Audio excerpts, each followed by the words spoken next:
Welcome to the Food Startups Podcast, connecting the opaque world of food startups. Good morning, Food Startups Podcast world. I guess that doesn't really make too much sense since you guys can be listening to it at any time of the day, but it's morning for me.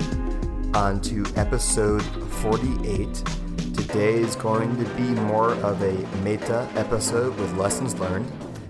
One of my first solo episode on the podcast, which I'm pretty excited about. You know, it's a new skill to develop, and if there's any rough patches, like always, you know, hopefully you get some great content and great learnings from the show. You know, I wanted to start off because I haven't been giving enough credit to listeners that have contacted me. You know, sometimes I don't feel like I should read their emails without asking them, but I do want to start sharing reviews. So I do encourage you guys to leave a review in iTunes. And we got a review a couple weeks ago from Mario Wabisha from Canada. And he says, "This podcast is a great listen for anyone planning a food startup or interested in food at all. Matt gets to go in depth with industry leaders, explore what makes or breaks a food business, the discussions from science, finance, etc. I really think there's something for everyone here." So, and I paraphrase a little bit, but Mario, thank you so much. And yeah, we're going every week this year. I think this is probably 6-7 weeks in a row, which is a record for us. And we plan to continue that way. We have a better system now, and I see no reason why you won't have an episode every Thursday this year, minus maybe Thanksgiving and Christmas and the holiday season. Well, today's episode, let's go right into it. 7 lessons for food success in 2015. You know, each lesson is a meta-learning that I've experienced myself or I've gotten from my interview guests. They touch all spectrums of the food business because there's so many different things we have going on here. So I'm going to go right into lesson number 1. And this is from Elaine Cubb. She was the grain trader. And Elaine was episode, in case you want more, episode number 43. And she just, you know, she made me think about the local inefficiencies and maximizing local inefficiencies. And a buddy of mine, I'm going to link to his blog post. You know, it's all about being local as a mindset. And what do I mean by that? So being local is, for instance, like they say, the closer you are to something, the more likely you are to get it. So if you want to make a lot of money, you should go to New York. And just being in the proximity of New York gets you closer to that money, and you can be more likely to find it. It's kind of like this local proximity thing. Elaine, you know, she kind of talked about solving a local problem. Maybe not starting out trying to solve something for a whole country, but is there something in your state where you can take advantage of an inefficiency where either a food product is undersold, there's a market opportunity. Like for a lot of health foods, I know a lot of people are starting to focus on the Midwest just because the Midwest is a little bit less developed than the East and West Coast. Wherever you are, wherever your niche is, I guess, analyzing that well, you're going to know it better than anyone else and trying to solve a local problem. Number 2 is with Seafood Foods. Now, Seafood Foods was episode number 45. This is 3 episodes ago. These guys are just starting out, and I think they have a really, really bright future. Without anybody that's talked to them, the people that put me in touch with them for the show in Washington, D.C., the media or the accelerator that they did, Thought for Food, it's just enthusiasm sells. And they reek of enthusiasm in a good way. And I think you have to have that, like that really exciting, positive energy, because you have to make people excited when you talk to people about your product. There's so much competition that if you don't do that, you kind of get lost in the fray, I guess. It's you have to stand out and just creating that positive energy. A lot of people will say, especially for businesses that are around for a long time, the culture exists much longer than the first business idea, because the products and services have to evolve with the times. Really, really think about the enthusiasm you bring. And I've actually been talking to some people that have called in, and I won't name the company because, they haven't really told me that's okay. But I'll just say there's a company that was a darling, a national Whole Foods brand, and they were crushing it. They brought in someone who was a bad fit for the culture. They let this person invest, and man, even just looking at their Facebook page, the company is a shell of what it used to be. They've had to accept that it's just never going to be a success. So just remember that, not just enthusiasm, but one bad seed can ruin your whole culture. So you have to be very, very careful about who you bring in and make sure everyone shares the same set of values. That's not cliche. That's really important. It can cost you money and fame and, well, not fame, but definitely success. Okay. Now moving on to our third lesson. This is from Tessa Stewart. And by the way, I interviewed her about her packaging book, but her Flying Off the Shelves book came out about a month ago, or a little bit less than a month ago. I'll link to it on the show notes. And it's also on the show notes for Tessa, which is episode 42, Better Packaging and a Better Business. And what I learned from her is basically ignore focus groups, right? Focus groups are where people kind of say what they feel like they should be. They say, oh yeah, I love organic food, and this is straight out of the episodes. They don't really buy it. It doesn't fit with their demographics. So, in-store research, anthropology, you really need to be on the ground. You need to lead from the front and be connected to, your customers and observing them and observing your product on the points of, all of its points of sale. The 48 Laws of Power. Robert Greene talks about the dangers of isolation. Yeah, I think it's, that's also another meta lesson, right, from the 48 Laws. It's really true, and it's something that you have to be aware of. Taking another step with this idea, you need to consider there's a lot of dogma, or people will say like, oh, you need to have a business plan, or that's just from business, but there's so many certain things like that you can find where people say you have to do X, Y, and Z, and it's more because they've heard it from someone else, but they never bothered to verify themselves. And this is what causes a lot of people to stunt their growth, but it's also a lot of opportunities. If you find everyone believing in a dogma and you realize that it's not true, you have an opportunity to create something or change someone's point of view. Okay.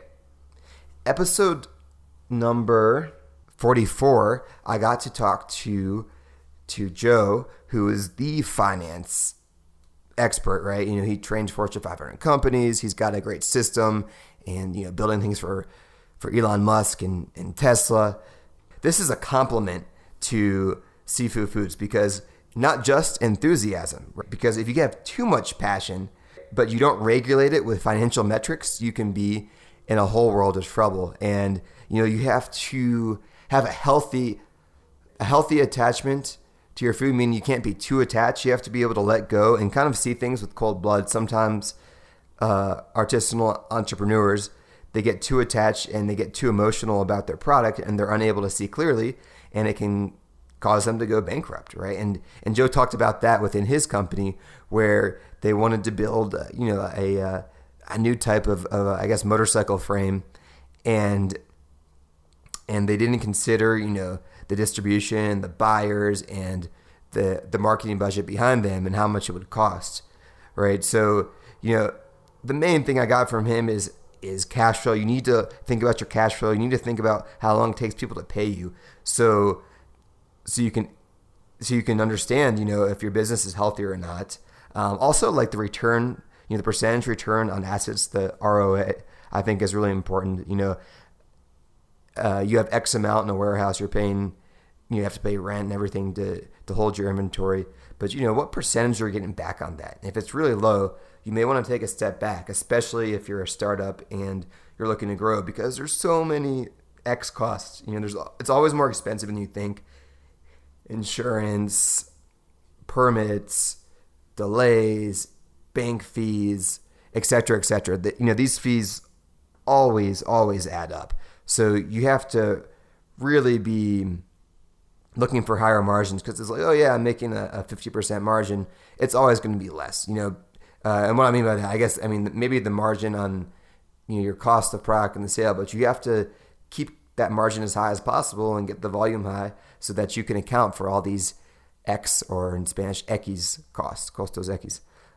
Okay, so we got 3 more here, and I'm going to link a lesson of my own that kind of relates to a lot of these and something that I've gotten from my own work this year.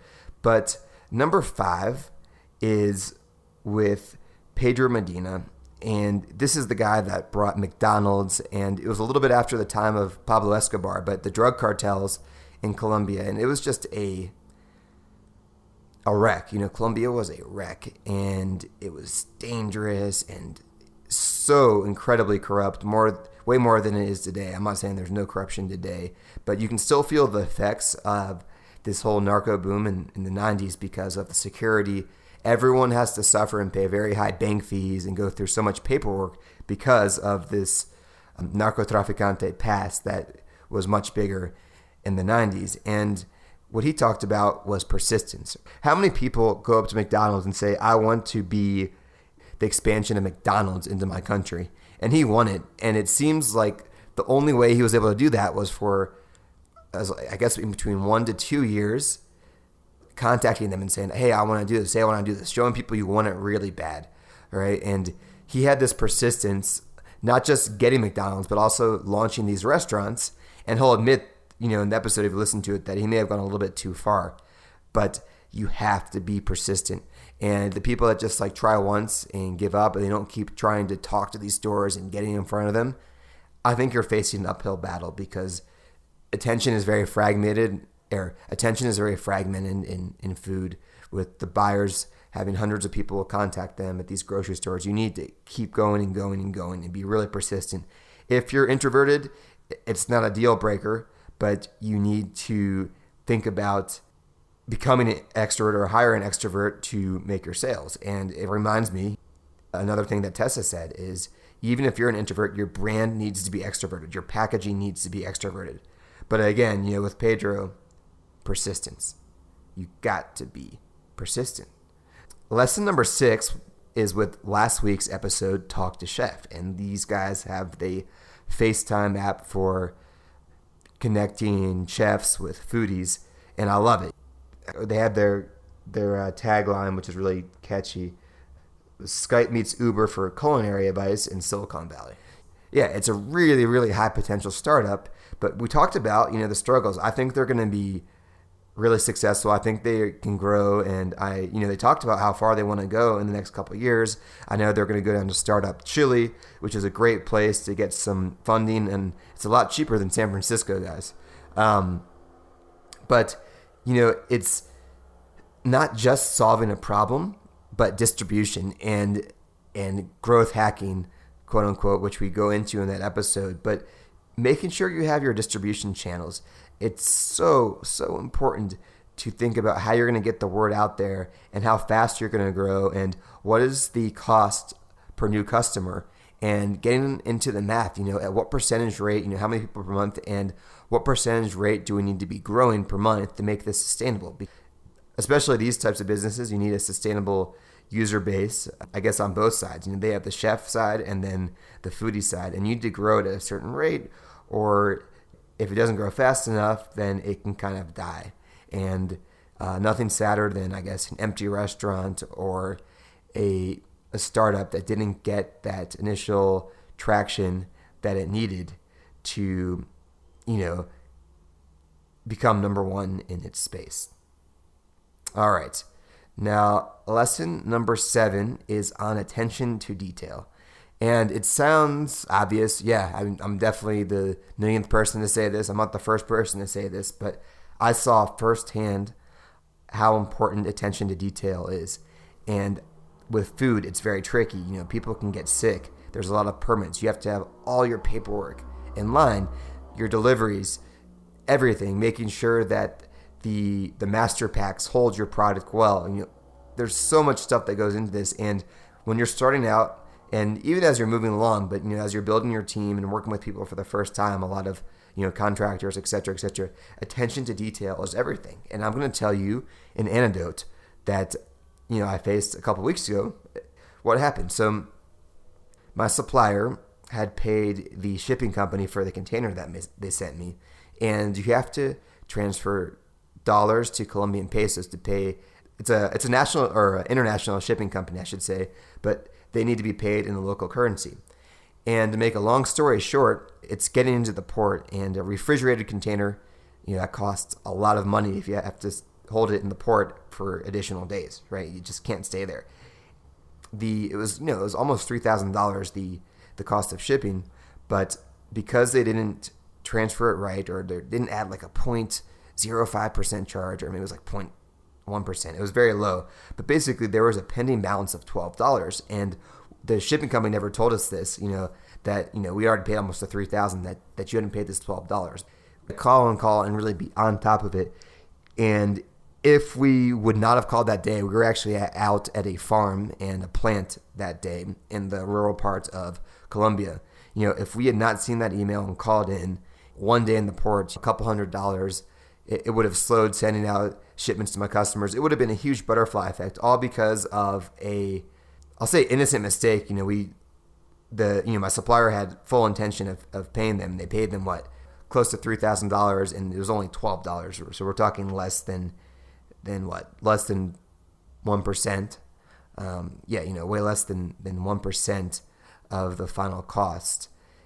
So attention to detail.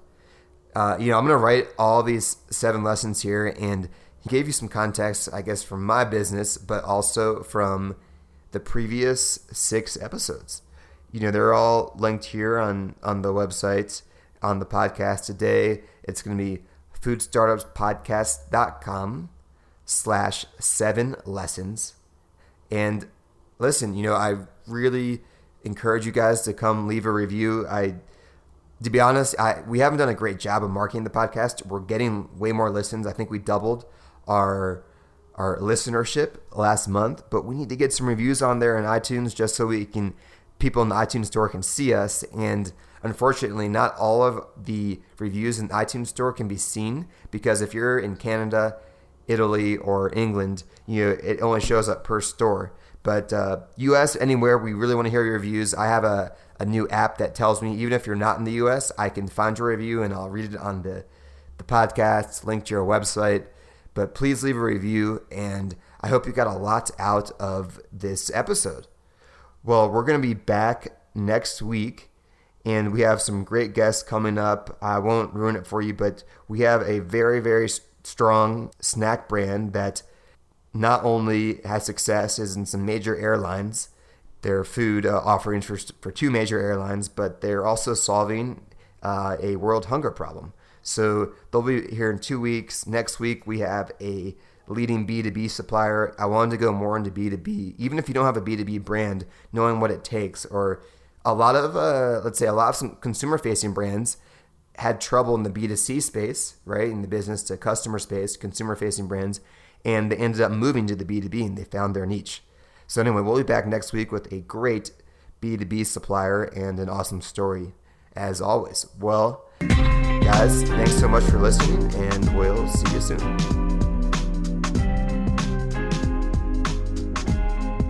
Hey guys, thanks so much for listening, and as always, if you have any questions or comments, find us online at foodstartupspodcast.com.